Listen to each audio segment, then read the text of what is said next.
नमस्कार साथियों। ECC entity पर मचा बवाल। क्या मचा बवाल, क्या रहेगा सिलेबस, कौन विद्यार्थी होंगे बाहर, सिलेबस को लेकर एक सटीक रणनीति, परीक्षा के अंदर किस प्रकार से सफल हो, ईसीसी को लेकर बहुत ही गर्म माहौल चल रहा है। तो आज इसकी संपूर्ण जानकारी हम करेंगे और थंबनेल पर आपको दिख ही रहा होगा एनटीटी ईसीसी भर्ती 2026 कौन कौन होंगे बाहर, जाने संपूर्ण जानकारी। ठीक है, थंबनेल आप लोगों ने देख ही ली होगी। ईसीसी एनटीटी को लेकर इतना भ्रम है बच्चों के अंदर कि जिसकी कोई हद नहीं है। कौन एनटीटी कर सकता है, कौन ईसीसी कर सकता है, क्या पाठ्यक्रम होगा, क्या सिलेबस होगा सर, और कितने नंबर का होगा, भर्ती कब होगी, सभी चीजों को लेकर आज हम एक ही सेशन के अंदर सब चीजें, आपके जितने भी डाउट है सभी को आज हम क्लियर करेंगे। तो एक एक हम चर्चा करते हैं, एक एक को लेकर। सबसे पहले अगर हम बात करें ईसीसी को लेकर, तो सबसे पहली बात हमारी यहाँ पर सर, ईसीसी प्रदेश में गांव के सरकारी स्कूलों में खुलेगी 62,000 नई बाल वाटिका। आपने देखा भी होगा सर, बजट में भी इसकी घोषणा हुई थी, 62,000 नई बाल वाटिका हम राजस्थान के अंदर शुरू करने वाले हैं। ठीक है, तो 62,000 बाल वाटिका शुरू करने वाले। एक प्रकार की जो आंगनवाड़ी वगैरह होती है, ठीक है, जो आंगनवाड़ी वगैरह होती है, पूर्व प्राथमिक जो बच्चों की जो कहीं न कहीं जो शिक्षा होती है, जो नर्सरी, एलकेजी, यूकेजी, तो कहीं न कहीं उन बच्चों के लिए एक प्रकार की बाल वाटिका जो हमारे यहाँ पर खोल रहे, 62,000 बाल वाटिकाओं की शुरुआत होने वाली है। क्या योग्यता रहेगी इसकी, ठीक है, इसके एडमिशन भी चल रहे, भर्ती अति शीघ्र, क्या क्या आवश्यकता कोर्स है इसके, इन सभी के ऊपर आज हम चर्चा करते हैं। सबसे पहले अगली बात करें हम यहाँ पर, सबसे पहले आपको स्लाइड के ऊपर दिख रहा होगा कौन कौन कर सकता है डिप्लोमा। बहुत से अधिकांश स्टूडेंट के डाउट चल रहा है सर, डिप्लोमा कौन कौन कर सकता है। देखो, इसमें दो प्रकार के डिप्लोमे आपके, एक होता है एनटीटी का डिप्लोमा, एक तो एनटीटी का डिप्लोमा है। एनटीटी का जो डिप्लोमा है वो गर्ल्स भी कर सकती है और बॉयज भी कर सकती है। अधिकांश बच्चे कमेंट करते हैं कि सर, लड़के इस डिप्लोमा को कर सकते नहीं नहीं कर सकते। तो एनटीटी का जो आपके डिप्लोमा है वो आपको अच्छी तरह से ध्यान रखना है। ये डिप्लोमा आपके बॉयज भी कर सकते हैं और गर्ल्स भी कर सकते हैं। कितने वर्ष का डिप्लोमा होगा ये, तो एनटीटी का डिप्लोमा तो 2 साल का है। यदि आपको कोई ये कह रहा है कि 6 महीने में एनटीटी का हम डिप्लोमा दे रहे हैं, तो वो वेद नहीं है। अच्छी तरह से ध्यान रखना, 2 वर्ष का तो एनटीटी का डिप्लोमा हो सकता होगा, जिसमें बॉयज और गर्ल्स दोनों आप आराम से आवेदन कर सकते हैं। ईसीसी की बात करें, जिसको हम कहते हैं अर्ली चाइल्डहुड केयर एजुकेशन, ठीक है, जो आपके पूर्व जो आपकी बाल्य अवस्था वगैरह जो होती है उसको लेकर जो एजुकेशन जो चलती है ईसीसी, ईसीसी के अंदर क्या बॉयज आवेदन कर सकते हैं? तो मैं आपको यहां पर क्लियर बता दूं कि ईसीसी के अंदर ओनली फॉर गर्ल्स आवेदन कर सकती है, इसमें बॉयज आवेदन नहीं कर सकते। ठीक है, बॉयज के लिए एंटिटी बन रखी है, ईसीसी ओनली फॉर गर्ल्स के लिए। और कितने वर्ष का डिप्लोमा होगा, तो आपको यह भी ध्यान रखना है, ईसीसी का 1 वर्ष का डिप्लोमा होता है। ठीक है ना, तो ईसीसी का कितने वर्ष का डिप्लोमा होगा? 1 वर्ष का होगा और सिर्फ गर्ल्स आवेदन कर सकती है। ध्यान रखना, अगर आपको कोई ये कहता है कि हम लड़कों को भी ईसीसी का डिप्लोमा देते हैं, ठीक है, तो थोड़ा सा सावधान रहे, लड़कों के लिए मान्य नहीं है, ओनली फॉर गर्ल्स के लिए मान्य है ईसीसी का डिप्लोमा। अगली बात करें सर, ये ईसीसी वगैरह है क्या, तो देखो थोड़ा सा ध्यान से समझना इसको। हमारी जो नई जो पॉलिसी है, जिसको हम कहते हैं एनईपी 2020, हमारी जो राष्ट्रीय शिक्षा नीति है, नेशनल एजुकेशन जो पॉलिसी है 2020, अभी जो हमारी जो नई पॉलिसी चल रही है एजुकेशन की, एनईपी 2020 जो चल रही है, इस एनईपी 2020 के अंदर स्कूली स्ट्रक्चर को चेंज कर दिया गया है। और यहां पर जो स्कूल की जो संरचना बना रखी है, अभी हमने नई स्कूल की संरचना चला रखी है 5+3+3+4, ये स्कूल की संरचना है। यहां पर सबसे पहले एनईपी 2020 ये कहती है कि 3 साल के बच्चे को हम एडमिशन देंगे, और जब 3 साल के बच्चे को हम एडमिशन देंगे तो वह बच्चा पहली स्टेज में 5 साल पढ़ाई करेगा। 3 साल का बच्चा पहली स्टेज में 5 साल की पढ़ाई करेगा। इसका मतलब आप यहां पर यह कह सकते हो कि सर, 3 वर्ष के बच्चे को एडमिशन देंगे और बच्चा पहली स्टेज में 5 साल पढ़ाई करता है, तो बच्चा कितने साल का हो जाएगा? 8 साल का। इसका मतलब आप ये कह सकते हो कि 3 से 8 वर्ष की पहली स्टेज है। ये जो 5 साल की टोटल जो पढ़ाई दिख रही है, 3 साल के बच्चे को एनईपी के अकॉर्डिंग हम एडमिशन देंगे, और जब बच्चा पहली स्टेज में 5 साल पढ़ाई करता है तो बच्चा कितने साल का हो जाएगा? 8 साल। इसका मतलब पहली स्टेज 3 से 8 साल की पढ़ाई की बात करती है। ये जो 3 से 8 वर्ष की पढ़ाई है, इसको बोला जाता है फाउंडेशन स्टेज। हम इसको बोलते हैं फाउंडेशनल स्टेज। यहां पर बच्चे की जो पढ़ाई है वो हम फाउंडेशनल स्टेज के नाम से जानते हैं, फाउंडेशनल स्टेज। और ये जो फाउंडेशनल स्टेज है, जो 5 साल की जो बच्चे की पढ़ाई दे रखी है, इसको हमने 2 भागों में डिवाइड कर रखा है। आपको क्लियर दिख रहा होगा यहाँ पर। एक तो होती है 3 साल। यहां पर जब बच्चा 3 साल का एडमिशन लेता है तो बच्चा 3 साल की पढ़ाई जो करेगा, नर्सरी, एलकेजी, यूकेजी। इसका मतलब हम ये कह सकते हैं, इसको और आसान भाषा में हम समझे तो आप यहां पर ये कह दोगे सर 3 से 6 साल। 3 साल का बच्चा 3 साल पढ़ाई करेगा तो कितनी एज हो जाएगी? 3 से 6 साल। तो ये जो बच्चे की जो पहली स्टेज के अंदर जो पढ़ाई चलती है, जो फाउंडेशनल स्टेज, जो play group, activity based learning होती है, तो जो फाउंडेशनल स्टेज है, इसी इसी के लिए आपकी नियुक्ति कर रही है ईसीसी के रूप में सरकार। इन बच्चों को पढ़ाने के लिए आपको ईसीसी के रूप में नियुक्ति की जा रही है। इसका मतलब एक चीज आपके यहां पर क्लियर होगी कि एनईपी 2020 के अंतर्गत जो पहली जो स्टेज 5 साल की है, और 3 साल का बच्चा जब एडमिशन लेकर, जब बच्चा 5 साल पढ़ाई करेगा, जो play group, nursery, LKG, anganwadi जिसको आप बोलते हो, उन्हीं को पढ़ाने के लिए, उन बच्चों को सिखाने के लिए आपकी नियुक्ति की जा रही है ईसीसी के रूप में। ठीक है, तो ये तो हमारी पॉलिसी का स्ट्रक्चर है कि ईसीसी कौन से बच्चों के लिए, तो फाउंडेशनल स्टेज में बच्चों को सिखाने के लिए आपकी ईसीसी के रूप में नियुक्ति की जाएगी। सबसे बड़ा सवाल, अधिकांश बच्चों का, बच्चे भ्रमित हो रहे हैं, पता नहीं बच्चे कहां कहां से कौन सा कोर्स परचेज करके पढ़ रहे हैं, बच्चों को अभी तक यही नहीं पता एग्जाम का पैटर्न क्या है। तो मैं आपको क्लियर बता दूं, ध्यान रखना, कहीं भी भ्रमित मत होना। ईसीसी के एग्जाम के पैटर्न की अगर मैं चर्चा करूं तो आपको ध्यान रखना है, टोटल क्वेश्चन की संख्या 150 है। क्योंकि हमारे यहां पर पहले एनटीटी के एग्जाम हो चुके हैं, तो अभी तक सरकार ने किसी भी प्रकार का पाठ्यक्रम में संशोधन की सरकार ने कोई भी बात नहीं कही है। तो पहले भी पैटर्न में 150 क्वेश्चन थे, और प्रत्येक क्वेश्चन की अगर हम बात करें तो प्रत्येक क्वेश्चन 2 अंक का है। कुल क्वेश्चन 150 है और प्रत्येक क्वेश्चन 2 अंक का है। इसका मतलब ऑल ओवर अगर हम बात करें कि कुल कितने नंबर का हमारे एग्जाम होगा, तो कुल आपके 300 अंक का एग्जाम होगा। टोटल पर्सन 150 आएंगे, 2 अंक का प्रत्येक एक क्वेश्चन होगा, और टोटल 300 अंक आपके टोटल एग्जाम का पेपर होगा। क्या नेगेटिव मार्किंग होगी क्या? तो नेगेटिव मार्किंग जैसे आज तक होती जा रही है, वही 1/3 भाग 0.33 नेगेटिव मार्किंग होगी। ध्यान रखना अच्छी तरह से। 40% लाने अनिवार्य है क्या? हाँ भाई, 40% का रूल्स भी यहां पर अप्लाई कर रखा है। ये भी आपको अच्छी तरह से ध्यान रखना है, 40% लाने भी अनिवार्य है। अगर कोई ये सोच रहा है कि सर ऐसे ही पढ़ के पास हो जावे क्या, अधिकांश बच्चों ने तो क्या कर रखा है, इधर उधर से डिप्लोमे ले लिए। डिप्लोमा लेकर बच्चे ऐसे खुश हो रहे हैं कि डिप्लोमा लेते ही नौकरी लग जाएगी क्या? ऐसा कुछ भी नहीं है। राजस्थान के अंदर 80 से 90% जो वुमेन्स है, जो गर्ल्स है, जो महिलाएं है, उन्होंने घर बैठे डिप्लोमा तो प्राप्त कर लिए। लेकिन डिप्लोमा प्राप्त करना कोई नौकरी आपको नहीं मिल जाएगी। डिप्लोमा एक पहली सीढ़ी है, जो आपने डिप्लोमा अभी तक प्राप्त किया है। डिप्लोमा के बाद में आपको पूरा एग्जाम का पैटर्न फॉलो करना पड़ेगा, जिसका एक पूरा पाठ्यक्रम है, एक सिलेबस है। उसके ऊपर भी चर्चा करेंगे, कैसे सिलेबस को पढ़े, क्या पढ़े। अभी हमने ये देखा एग्जाम का पैटर्न क्या होगा, क्वेश्चन कितने होंगे, और अंकों का क्या वेटेज है, तो हम ये देख चुके हैं। इसके बाद में अगर हम चर्चा करें तो इसके बाद आप कहोगे सर एग्जाम का पैटर्न वेरी वेरी इंपॉर्टेंट, जिसका आप लोगों को इंतजार है और जिसके कारण आप मार्केट में भ्रमित होते जा रहे हैं, ईसीसी, एनटीटी। ठीक है, अब इस पैटर्न को ध्यान से समझ लो ताकि आपको कहीं भ्रमित होने की जरूरत नहीं है।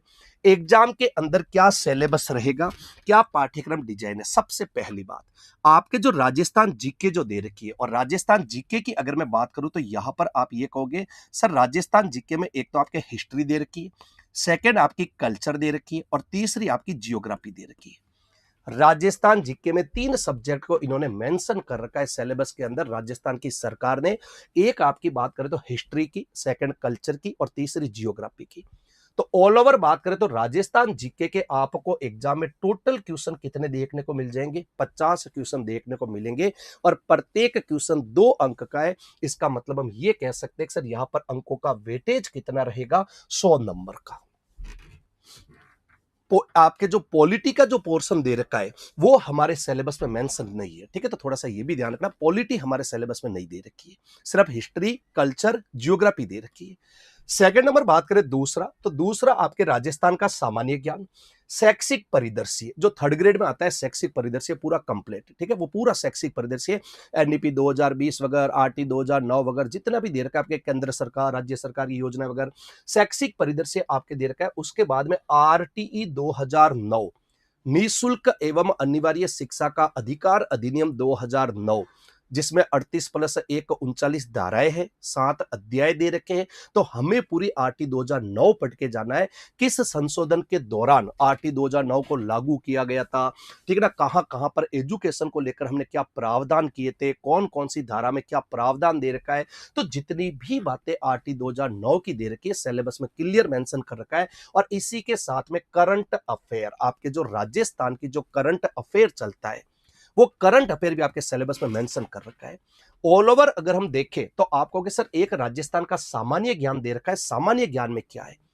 सामान्य ज्ञान जिस प्रकार के थर्ड ग्रेड के सिलेबस में इन्होंने मेंशन कर रखा है, प्रतीक चिन्ह, राजस्थान के अनुसंधान केंद्र, राजस्थान के प्रमुख व्यक्तित्व, खेल खिलाड़ी, ये राजस्थान का सामान्य ज्ञान है। तो राजस्थान का सामान्य ज्ञान, परिदृश्य, आरटी 2009, करंट अफेयर, इनके क्वेश्चन का कितना वेटेज है। तो यहां पर अगर हम इनको देखें तो आपको सर टोटल क्वेश्चन यहां पर हमें 40 देखने को मिलेंगे इनके। और वही वापिस प्रत्येक एक क्वेश्चन कितने, 2 अंक का है। तो यहां पर हम ये कह सकते हैं सर इसका वेटेज कितने अंक का रहेगा, 80 अंक का रहेगा। सेकंड, सबसे बड़ी बात, सबसे ज्यादा वेटेज किसका है? तो ईसीसी के जो आपके जो एग्जाम होंगे, इसमें सबसे ज्यादा आपके सिलेबस में वेटेज दे रखा है मनोविज्ञान का। और यहां पर मनोविज्ञान के 2 पार्ट है, ये भी आप ध्यान रखना। एक तो मनोविज्ञान विषय वस्तु से संबंधित है, अर्थात जो आप ईसीसी की ट्रेनिंग करते हो उसमें क्या सिलेबस है, उससे रिलेटिव आपके मनोविज्ञान दे रखी है, जिसके अंदर बाल विकास, जो भी दिव्यांग वगैरह जैसे भी जो बच्चे होते हैं उनके बारे में वगैरह, ठीक है। तो जितना भी दे रखा है। दूसरी आपकी जो साइकोलॉजी शिक्षा मनोविज्ञान है, ऑल ओवर अगर अपन बात करें तो है वो मनोविज्ञान ही है। तो मैं कंप्लीट ये कह सकता हूं सर, पूरी मनोविज्ञान की सबसे ज्यादा जो अगर वेटेज की बात करें सर, मेरिट बेस क्या रहेगी, और सबसे ज्यादा अगर वेटेज की बात करें तो सबसे ज्यादा वेटेज मनोविज्ञान का है। और मनोविज्ञान में क्वेश्चन की संख्या आपको ध्यान रखनी है, 55 पे 55 है, 55 क्वेश्चन की संख्या है। और अंकों की बात करें तो प्रत्येक वापिस 2 अंक का है। इसका मतलब ये कह सकते हैं कि यहां पर अंकों का वेटेज 110 अंक का दे रखा है हमें।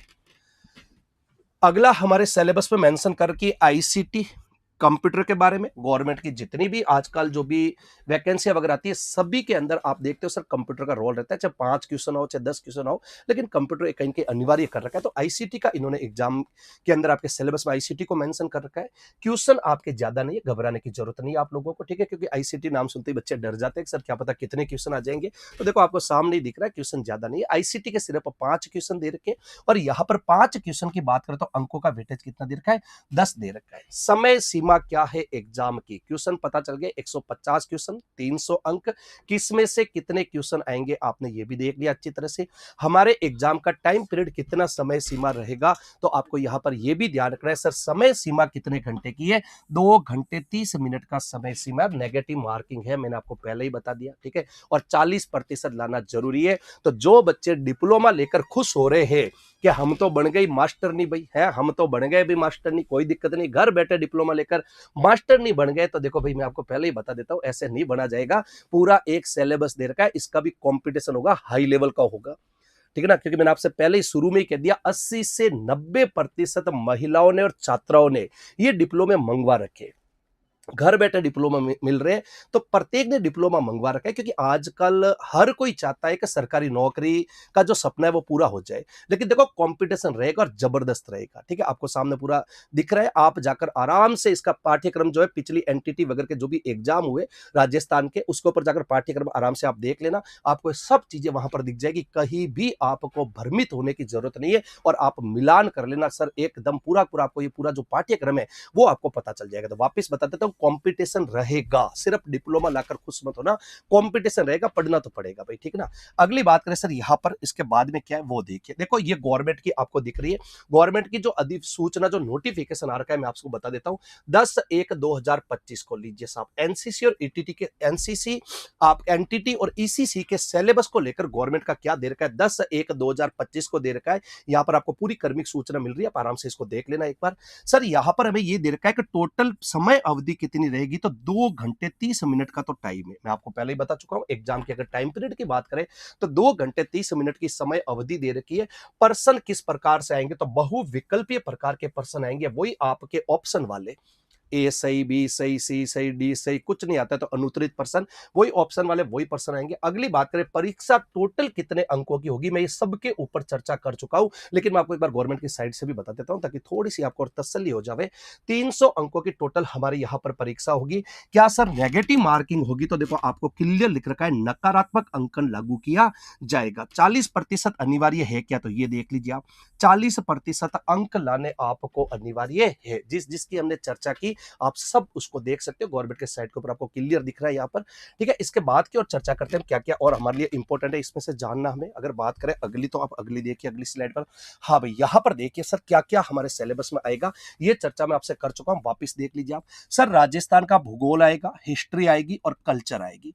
यहां पर बात करें सर राजस्थान का भूगोल, हिस्ट्री और कल्चर, मैंने आपको थोड़ी देर पहले इसके अंक बता दिए थे। सर टोटल कितने अंकों का आएगा, तो टोटल 100 अंक। इसका मतलब इनके टोटल कितने क्वेश्चन है, 50 क्वेश्चन है। इनके कितने क्वेश्चन है, 50 क्वेश्चन राजस्थान हिस्ट्री के, राजस्थान कल्चर के और राजस्थान जियोग्राफी के। उसके बाद राजस्थान का सामान्य ज्ञान दे रखा है, शैक्षिक परिदृश्य दे रखा है, आरटी 2009 दे रखी है और करंट जीके दे रखी है। इनके 40 क्वेश्चन है। 80 अंक का मतलब इसके 40 क्वेश्चन है, ये मैंने आपको पहले ही बता दिया था। ठीक है, लेकिन एक बार गवर्नमेंट की साइट है, एक बार आप इससे देख लो ताकि आपको थोड़ी सी और तसल्ली हो जाए। यहां पर अगली बात करें इसके बाद में, तो यहां पर आप कहोगे सर साइकोलॉजी जो दे रखी है, बाल विकास, शारीरिक विकास, सामाजिक और भावात्मक विकास क्या होता है। ठीक है, शारीरिक विकास की अगर बात करें तो यहां पर बच्चे की जो है, बच्चे की हड्डियों का विकास, बच्चे की जो मस्तिष्क का वजन, बच्चे की लंबाई, बच्चे के दांत वगैरह, जितने भी शारीरिक जो भी फिजिकल डेवलपमेंट है, उस पूरे के ऊपर हम चर्चा करेंगे। और बाल विकास 0 से 6 वर्ष का, इसमें हमें एक तो शेषवावस्था देखकर जाना है और एक बाल्य अवस्था में देखकर जाना है। शेषवावस्था में क्या होता है, बाल्य अवस्था के अंदर क्या होता है, विद्यालय आयु कौन सी होती है, खिलौनों की आयु कौन सी होती है, खेल की आयु कौन सी होती है, गढ़ने योग्य अवस्था कौन सी होती है, अनोखा काल कौन सा होता है। ठीक है ना, ये जितनी भी देर की सब विशेषताएं सब हमें अच्छी तरह से बाल विकास में पढ़नी है। इसके बाद हमारे सिलेबस में कर रखा है सामाजिक और भावात्मक विकास। ये क्या है, सोशल डेवलपमेंट क्या है, बच्चे का सामाजिक और भावात्मक विकास कैसे होता है, किन किन कारकों का प्रभाव पड़ता है। इसमें वाइगोस्की वगैरह जितने भी साइकोलॉजिस्ट है उन सब के ऊपर चर्चा करेंगे। उसके बाद में देखा है भाषाई विकास, बच्चे के भाषाई विकास की बात करें यहां पर, तो यहां पर आपके जो बच्चे के भाषाई विकास के अंदर आपके एक चॉम्स्की साहब है जो साइकोलॉजिस्ट है, उन्होंने कुछ बातें बता रखी कि भाषा विकास एक हमारे अंदर एक एलईडी होता है, भाषा अर्जन तंत्र होता है, भाषा कोई सीखी नहीं जाती है, जन्मजात हमारे अंदर एक सिस्टम होता है, जिस हम सिस्टम को लेकर ही पैदा होते हैं। हम जैसी चीजों को सुनते हैं, हम डायरेक्ट उन चीजों को सीख भी जाते हैं। तो बच्चे के अंदर लैंग्वेज डेवलपमेंट का क्या क्या साइकोलॉजिस्ट के अनुसार हम उसकी भी चर्चा करेंगे। बच्चे का संज्ञान विकास, बच्चे की कॉग्निटिव, संज्ञान का मतलब है बच्चे के दिमाग का विकास, बच्चे का मानसिक विकास कैसे होता है, इसमें हम जीन पियाजे वगैरह जितने भी आपके जो भी संज्ञानात्मक जितने भी विकास से रिलेटेड साइकोलॉजिस्ट है उन सब पर चर्चा कर लेंगे। फिर सर्जनात्मक विकास, क्रिएटिविटी, अपने विचारों से किसी मौलिक नवीन वस्तु का निर्माण कैसे किया जाता है, तो क्रिएटिविटी डेवलपमेंट से रिलेटिव बच्चों का कैसे होती है उनके ऊपर भी चर्चा करेंगे। दिव्यांगजन बच्चे, मानसिक स्वास्थ्य और स्वच्छता, इसके ऊपर भी चर्चा करनी है। दिव्यांग जो बच्चे जितने भी होते हैं उन बच्चों को किस प्रकार से पढ़ाया जाए, क्या उनके साथ भेदभाव किया जाए या उनको समावेशी शिक्षा दी जाए। ठीक है, तो इन सभी के ऊपर भी हमें चर्चा करनी है, तो वो भी हम चर्चा कर लेंगे। उसके बाद में मोटिवेशन के बारे में दे रखा है, यहाँ पर मोटिवेशन वगैरह दे रखा है आपके, और आपको दे रखा है अधिगम की प्रेरणा दे रखी है, हित अभ्यास और आचरण, अधिगम प्रेरणा हित अभ्यास और आचरण, ये भी देख लेंगे हम।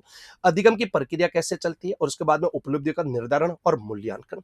तो टोटल ऑल ओवर बात करें तो 50 क्वेश्चन की, तो हमारे 50 क्वेश्चन तो ये हो जाएंगे इस साइकोलॉजी के, और फिर हमारे शिक्षा मनोविज्ञान अलग से 5 क्वेश्चन और मेंशन करके, तो 50 प्लस 5 क्वेश्चन की बात करें तो ऑल ओवर में ये कह सकता हूं टोटल साइकोलॉजी कितने क्वेश्चन आपके, 55 क्वेश्चन है। सबसे ज्यादा वेटेज है, ध्यान रखना, ये सिलेबस देखकर अंदाज लगा दो कि सिर्फ डिप्लोमा लाने से नौकरी ईसीसी की नहीं मिलेगी, चाहिए कटु सत्य, पढ़ना पड़ेगा, सिलेबस गवर्नमेंट का है, आप आराम से जगह साइट पे इसको सर्च कर सकते हो।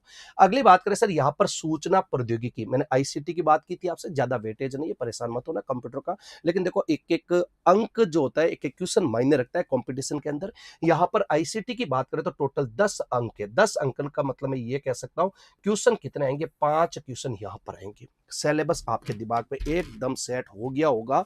अब आपको कहीं भी भ्रमित होने की जरूरत नहीं है कि सर कैसे क्या कितना आएगा। ठीक है, मैंने इसको पहले भी बता दिया, मैंने गवर्नमेंट की साइड से भी इसको आपको पूरा कंप्लीट समझा दिया। अब बात करते हैं अगली इसके बाद। हाँ भाई, अब बात आती है सर, हम ईसीसी का सर हमने डिप्लोमा ले लिया, लेकिन हम ईसीसी का जो ये पाठ्यक्रम दे रखा है एक व्यवस्थित तरीके से सटीक रणनीति के साथ में हम इसका कोर्स जो है हम इसको पढ़ना चाहते हैं। सर कैसे क्या पढ़े, क्योंकि बहुत से स्टूडेंट ऐसी भी महिलाएं हैं जिन्होंने पढ़ाई को स्किप करके काफी टाइम हो रखा है घर गृहस्थी के कुछ कामों के कारण। ठीक है ना, तो कोई घर की कोई जिम्मेदारी है उनके कारण भी उन्होंने पढ़ाई छोड़ रखी है, लेकिन अब वो कहीं ना कहीं चाहते हैं कि सर एक गवर्नमेंट ने मौका दिया है हमें नौकरी लगने का, क्योंकि 62-60 हजार एक बड़ी भर्ती होती है। तो सर हम इससे वंचित नहीं रहना चाहते, हम भी इसके अंदर लगना चाहते हैं। तो देखो सिलेबस मैंने आपको समझा दिया। अब इसके बाद की बात करें कि सर ये जो एसीसी का कोर्स है सर हम इसको पढ़ना चाहते हैं, कौन सी फैकल्टी क्या पढ़ाएगी, एक बार मैं फैकल्टी पर डिस्कस कर लेता हूं। मेरे हिसाब से आप अधिकांश फैकल्टी को जो जो एजुकेशन से जुड़ा हुआ है, यूट्यूब से वगैरह जुड़ा हुआ है, सोशल मीडिया से जुड़ा हुआ है, वो सभी बच्चे स्टूडेंट सभी को जानते ही होंगे। सबसे पहली बात आती है सर हमारे यहाँ पर बात करें हिस्ट्री कल्चर व संस्कृति। देखो आपको अलग से हम एक भी चीज नहीं पढ़ा रहे, हम सिर्फ गवर्नमेंट के जो सिलेबस है पाठ्यक्रम उसके अकॉर्डिंग आपको पढ़ाएंगे जो हमारे सिलेबस में दे रखी है। राजस्थान की हिस्ट्री कल्चर दे रखी है हमारे, तो राजस्थान हिस्ट्री व कल्चर आपको दिख रहे होंगे, करण सर पढ़ाएंगे हमें। अगली बात करें सर राम सर जो हमारे भूगोल, आपके राजस्थान की ज्योग्राफी दे रखी है, आपको ध्यान रखना है इंडिया और वर्ल्ड की ज्योग्राफी मेंशन नहीं कर रखी है। राम सर आपको भूगोल ज्योग्राफी पढ़ाएंगे राजस्थान की। इसके बाद में आपको जो राजस्थान का सामान्य ज्ञान दे रखा है जिसमें प्रतीक चिन्ह, अनुसंधान केंद्र, व्यक्तित्व, खेल खिलाड़ी और आपके जो करंट अफेयर है ये हमारे नीरज सर पढ़ाएंगे आपको। आईसीटी का जो आपके पोर्शन दे रखा है 5 क्वेश्चन का जो कंप्यूटर वाला, वो हमारे डायरेक्टर सर खुद आपके जो संजय सर है हमारे, संजय सर आईसीटी वाला पोर्शन पढ़ाएंगे। और मनोविज्ञान जो सबसे बड़ा वेटेज है 55 क्वेश्चन का आपके, ठीक है, जो कहीं कहीं एक आधार है आपके सिलेक्शन के लिए, उसको मैं खुद पढ़ाऊंगा। हिम्मत सर अर्थात मैं खुद इस साइकोलॉजी को पढ़ाऊंगा आपको। ठीक है, तो आप फैकल्टी देखकर आराम से आप एनालिसिस कर लीजिए, एक भी आपको ऐसा चेहरा नहीं दिख रहा होगा जो नया चेहरा है। आप आराम से जाकर इन टीचरों के यूट्यूब पे नाम सर्च करके आप इनके आराम से पहले एक बार क्लास देख लीजिए। क्लास देखने के बाद आपको लगता है कि नहीं सर बहुत ही एक अनुभवी वाली टीम है, ठीक है, जो पूरा पाठ्यक्रम हमें एक ही पैनल और एक ही चैनल के ऊपर पूरा पाठ्यक्रम अच्छी तरह से कवर कर सकते हैं और कहीं ना कहीं हम भी इस सिलेक्शन का हिस्सा बन सकते हैं। ठीक है, तो फैकल्टी मैंने आपको पूरी बता दी है। ठीक है, फैकल्टी के लेकर आपको डिस्कस की जरूरत भी नहीं, आपको फैकल्टी आराम से पैनल आपको पूरा दिख गया होगा। इसके बाद की अगर अगली बात करें सर अगला क्या है, अब मुद्दा आता है सर नए बैच प्रारंभ। ईसीसी को लेकर सर नए बैच कब से प्रारंभ हो गए, क्योंकि डिप्लोमा आप ले चुके हो, सिलेबस आपने देख ही लिया पूरा। ठीक है, अब बात आती है नए बैच कब से प्रारंभ है, तो मैं आपको पहली बात ये बता दूं, नए बैच जो प्रारंभ है, ठीक है, लाइव फॉर्म स्टूडियो जो अभी का जो सिलेबस आया है जो 2025 में अभी आपके 10वें महीने अक्टूबर के अंदर आया, इसका मतलब 4-5 महीने पहले संशोधित सिलेबस आया एनटीटी वगैरह का। तो नए पाठ्यक्रम के ऊपर आधारित हमारे जो नए जो बैच प्रारंभ हो रहे हैं पूर्ण रूप से लाइव फॉर्म स्टूडियो रहेंगे। पहली बात तो ये रिकॉर्डेड बैच नहीं दे रहे हम आपको, लाइव फॉर्म स्टूडियो देंगे आपको बैच। ये ईसीसी का जो बैच है आपके लाइव फॉर्म स्टूडियो रहेगा। बैच स्टार्ट कब से होंगे तो मैं आपको ये भी बता दूं 1 अप्रैल 2026 से बैच स्टार्ट हो रहे हैं। ध्यान रखना ज्यादा दिन नहीं है आपके पास में, क्योंकि वैकेंसी कभी भी आ सकती है। तो 1 अप्रैल 2026 से नए बैच प्रारंभ हो रहे हैं और इसके ऊपर अभी आपको ऑफर भी दिया जाएगा, ये भी आप थोड़ा सा ध्यान रख लेना। हाँ, 10 दिन तक इसके ऊपर ऑफर भी रहेगा। सर कैसे क्या परचेज करें, हमें कैसे पता चलेगा ऑफर क्या है, तो आप इसकी जानकारी ले लो। डेट मैंने आपको बता दी 1 अप्रैल से, ध्यान रख लेना आप, ठीक है ना। लाइव फॉर्म स्टूडियो हो जाएंगे आपके जितने भी मिलने वाले जितने भी, उनको भी एक बार सूचना दे देना कि भाई कहां पर व्यवस्थित जो है इसका कोर्स जो करवाया जा रहा है। इसके बाद की अगर मैं बात करूं सर यहाँ पर, हाँ, हमारी जो पाठशाला क्लासेज का हमारा जो एप्लीकेशन है, आप प्ले स्टोर पर जाकर पाठशाला क्लासेज के एप्लीकेशन को डाउनलोड कर लीजिए। वहां पर ईसीसी के ऊपर जो भी ऑफर अभी चल रहा है आप उस ऑफर का आराम से लाभ उठा सकते हो। तो 1 अप्रैल से कोर्स शुरू हो जाएगा, जो भी ऑफर है आपको वहां पर सब मिल जाएगा उसके ऊपर। सर हम जो भी इसी कर चुके, जो भी महिलाएं है, जो भी छात्रा है, गर्ल्स जो भी है, वो चाहती है कि सर हम भी यहाँ से जुड़ना चाहते हैं। सर जुड़े कैसे हम यहाँ से, देखो हमारे पाठशाला क्लासेज का जो टेलीग्राम चैनल है आप इसको स्कैन कर सकते हो और आप यहाँ पर पाठशाला क्लास के टेलीग्राम चैनल से जुड़ सकते हो। अगर आप हमारा जो इंस्टाग्राम जो है, सोशल मीडिया के हमारे जितने भी प्लेटफॉर्म है, चाहे टेलीग्राम की बात करें हम, चाहे इंस्टाग्राम की बात करें, इंस्टाग्राम के आप इसको स्कैन करके इस पे जुड़ सकते हो। और व्हाट्सएप पे भी आप जुड़ सकते हो, और हमारा जो यूट्यूब चैनल है पाठशाला क्लासेज जयपुर नाम से हमारा यूट्यूब चैनल है, आप जाकर वहां पर आराम से सर्च कर सकते हो। आपको वहां पर सब विधिवत तरीके से जितने भी टीचरों की क्लास है आपको वहां पर सब मिल जाएगी। तो ये हमारे जितने भी सोशल मीडिया के प्लेटफॉर्म है, आप इन सभी प्लेटफॉर्म पे जुड़ सकते हो, ठीक है। तो आपके जितने भी मिलने वाले जो भी है उनको भी बताएं ताकि वो भ्रमित नहीं हो क्या पढ़ना है, क्योंकि बहुत से बच्चे अवांछनीय चीजें पढ़ रहे हैं। मैंने देखा अधिकांश महिला जो है इसके अंदर कोई इंग्लिश पढ़ती हुई दिख रही है मुझे, कोई मैथ पढ़ती हुई दिख रही है। 2 दिन पहले मैं किसी क्लास के अंदर क्लास ले रहा था, एक महिला के हाथ के अंदर कोई ईसीसी का कोई रजिस्टर था। मैंने उनसे पूछा, मैडम मैडम काय की तैयारी कर रहे हो? तो उन्होंने कहा, सर मैं तो तैयारी तो फर्स्ट ग्रेड की कर रही हूँ, पर ईसीसी की भर्ती आ रही थी तो मैं उसको भी पढ़ ही लेती हूँ। तो मैंने कहा, मैडम सब्जेक्ट कौन सा पढ़ रहे हो? तो उन्होंने कहा, सर मैं तो इंग्लिश पढ़ रही हूँ। मैंने कहा, मैडम आपके पास पाठ्यक्रम है क्या? कि नहीं सर पाठ्यक्रम तो नहीं है। मैंने कहा, तो मैडम इंग्लिश क्यों पढ़ रहे हो? नहीं सर, किसी एक कोचिंग वालों ने बताया था कि इंग्लिश के इतने सवाल आएंगे। मैंने कहा, मैडम तैयारी फर्स्ट ग्रेड की करते हो और बच्चे आप ऐसी बातें आप ऐसी कर रहे हो, आंगनवाड़ी के बच्चों के जैसी तो आप बातें कर रहे हो। फिर कोचिंग वाले ने आपको कह दिया कि इंग्लिश आती है, आपने इंग्लिश पढ़ ली। गवर्नमेंट की जो साइट है उस पर जाके आप सिलेबस को तो एक बार सर्च कर लो, क्या इंग्लिश वास्तव में है या इंग्लिश वास्तव में नहीं है। जब मैंने इनको साइट पे जाके जब बातें बताई, तब मैडम को पता चला सर इंग्लिश मैथ तो हमारे दे ही नहीं रखी। ठीक है, तो देखो जो काम की बातें आप उनको पढ़ो, ठीक है ना। जैसे आप कहीं से पढ़ो कैसे भी पढ़ो, जो काम की बातें आप उनको महत्व दो, क्योंकि आपको एग्जाम क्लियर करना है, आपको कोई पीएचडी करके कोई विद्वान नहीं बनना है, ठीक है ना। तो मैंने आपको पूरा शेड्यूल बता दिया, सिलेबस पूरा बता दिया। 1 अप्रैल से लाइव और स्टूडियो हमारी क्लास शुरू होगी। फैकल्टी को लेकर आपको कोई डिस्कस कोई घबराने की जरूरत नहीं, आप आराम से यूट्यूब पर जाकर सभी टीचर का क्लास आराम से देख सकते हो। ओके, धन्यवाद सभी का।